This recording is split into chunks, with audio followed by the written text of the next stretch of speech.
Okay, this is warm up 10:10 or 10:11, depending on what period you're in. Remember, the last day to turn in makeup work is before you take the final, which will be either October 20th or October 21st, depending on your period again, of course. But here we go. Write down this work and the words for some extra credit to show me that you're listening. First person to give me thumbs up, throw you some extra credit for sure. Give me thumbs up. Show me you're actually listening. Thank you. All right, so again, the main concept today is looking at the difference between an expression and an equation, terms, coefficients, variables, all that stuff just by looking at this. First word is fish. Fish. So looking at this first one is what we call an expression. There is no equal in there. There's not an equal in there. So because there's not equal to anything, it's called an expression. And then if I count how many of these give me how many terms? I have 4 terms. How many of anything that's listed are your terms? How many of anything? Doesn't matter if it's a symbol, if it's a number, if it's a variable. I have 4 terms. You have to know that. 4 terms. If I look at variables, I have 1, 2, I have 3 different kinds of variables. 3 variables. If I want to know the coefficients are the numbers in front of the variables. Those are called coefficients. A number by itself is called a constant, but what we call coefficients are the numbers in front of x. So 12 is a coefficient. I have 3 and 2. Those are what we call coefficients. Those numbers always stay the same, only the variable number changes. And of course, 4 is what we call the constant. So all this stuff you have to know just by looking at it. It's an expression. It's not an equation, no, because it's missing an equal sign. I have 4 terms, just count them up. I have 3 variables. Those are the letters that can change, that you could put in any number you want. The coefficients, the numbers in front of the variables, are 12, 3, and 2. That 4, remember 4 is not a coefficient.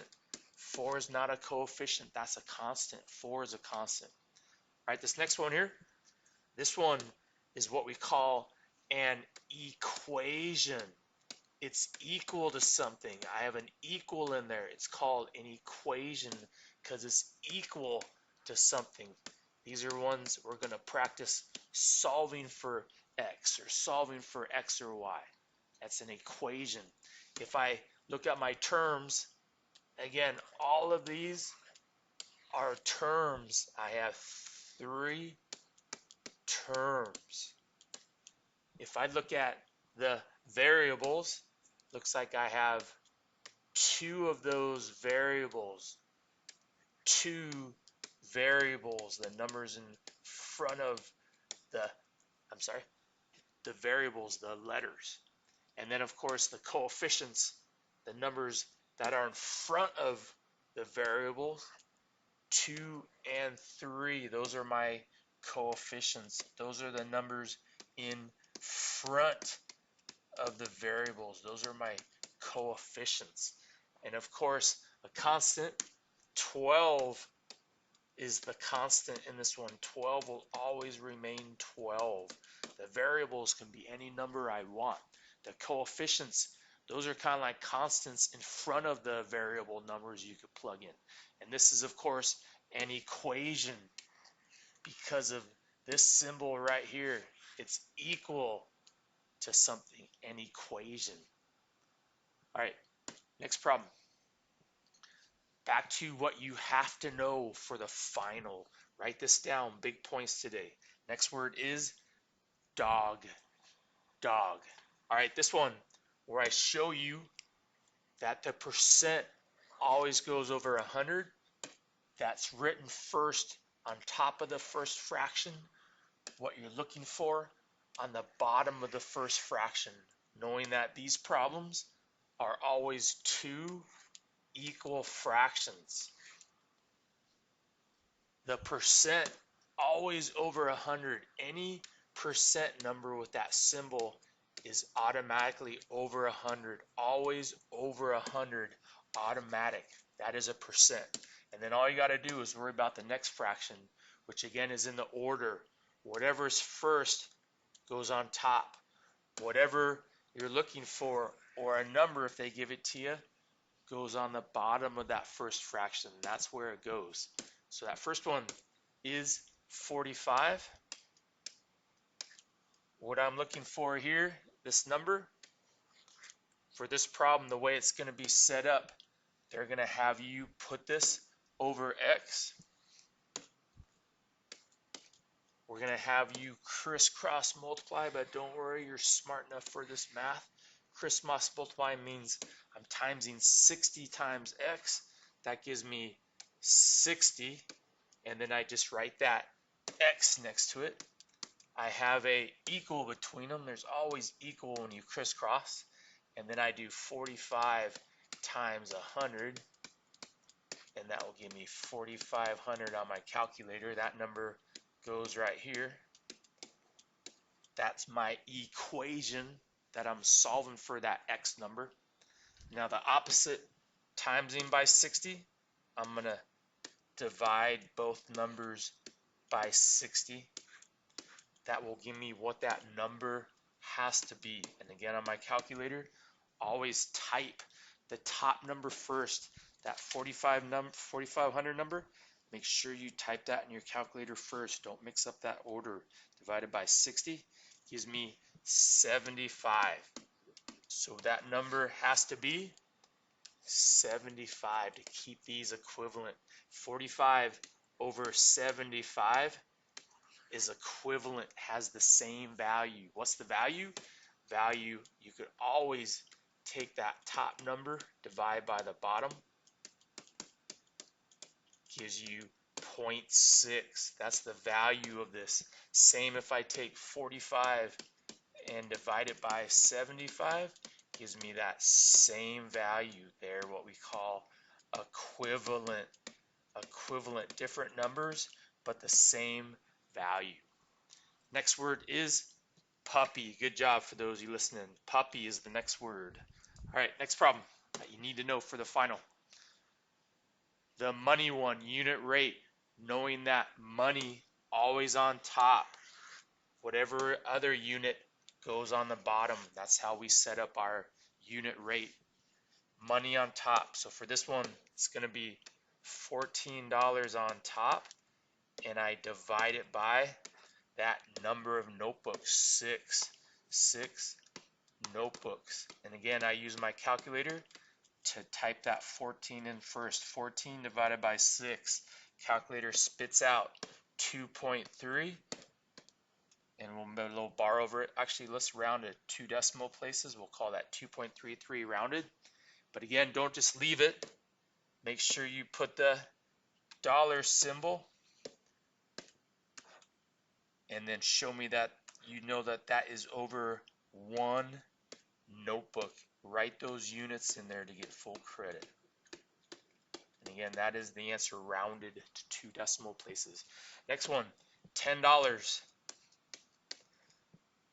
divided by 4 notebooks. Top number first divided by the bottom number gives me 2.5. No need to round. And then again, don't just leave it.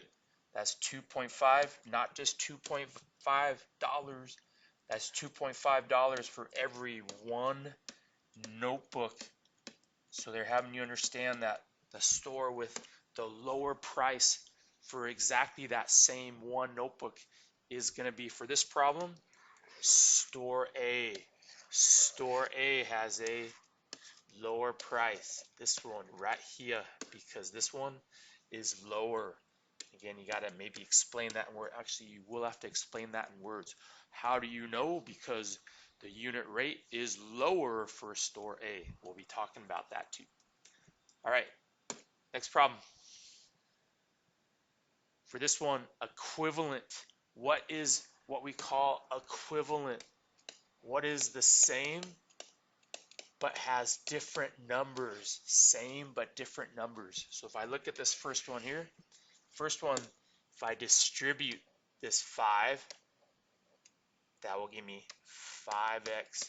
5 times 3 is 15. Remember, you're always timesing, times both.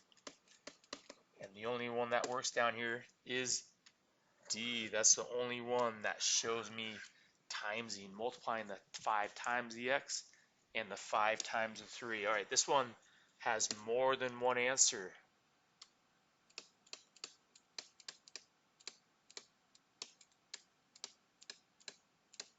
So if I look at this choice here, I would distribute what you got. Distribute 8 times x. 8 times 4 gives me 8x plus 32. So you can see that is the same. That is equivalent. If I distribute this guy right here, that's going to give me 8x squared, which automatically makes it not equivalent. And then, of course, 32x, too many x's, no good. If I reverse distribute this one gives me 8x plus 32. The second answer. Keep going. There could be more than one. Looking at this, though, this gives me, I believe, 8x close, but then that 40 right there makes it instantly not equivalent. So that was no good. The next word is hound. Hound. One more word left and one more problem. Here we go. This one, what you have to know, and let's see if this is the last problem. Oh, it is not. 2 more problems. Here we go. Let's go. You can do it. For this one, knowing that you do the work in the parentheses first. For this one, it's going to give me 4. And if you're okay with that, just leave those parentheses out of there now, but just make sure you bring down that 2 minus, and then make sure you're adding there. Look at what you're doing. You're not subtracting. 5, nice and neat, no more parentheses. Know that 4 squared is 4 times 4 gives you 16, not 8. Remember, it's not 8. 4 times 4 is 16 minus 5 gives me 11.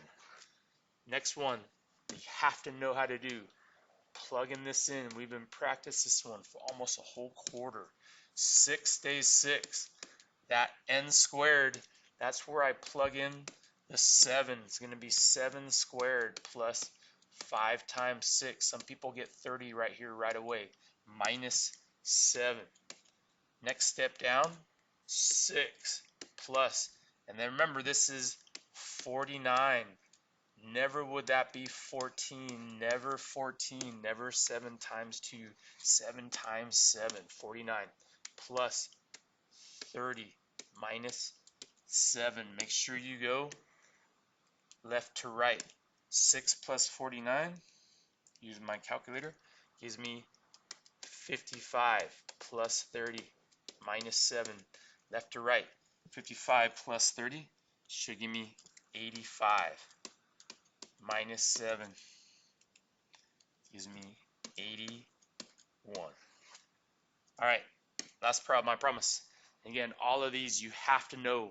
These are where ratios. Ratios are, of course, either fractions or dots. These are a dot set of ratio problems. So this asks ratio y to z. Try your best to draw this to get full credit. Y is this one right here. If I look at my graph, hopefully you drew that for full credit. 30, so that is my first number. 30 is y compared to my number of z, which if I look up here, let's do that in blue. Z, if I look up here, is 40. It's got to be in that order.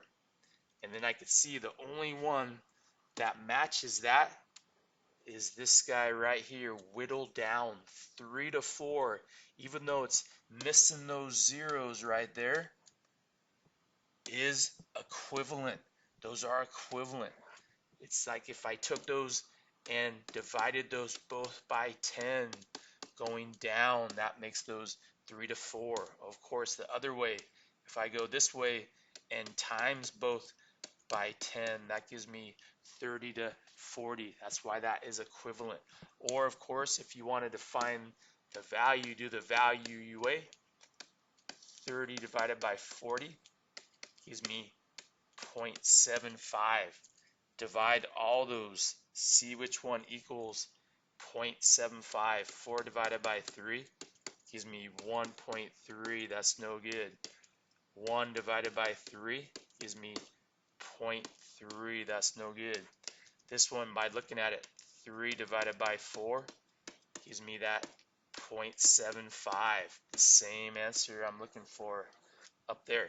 1 divided by 4 gives me 0.25. All right, last problem, last word.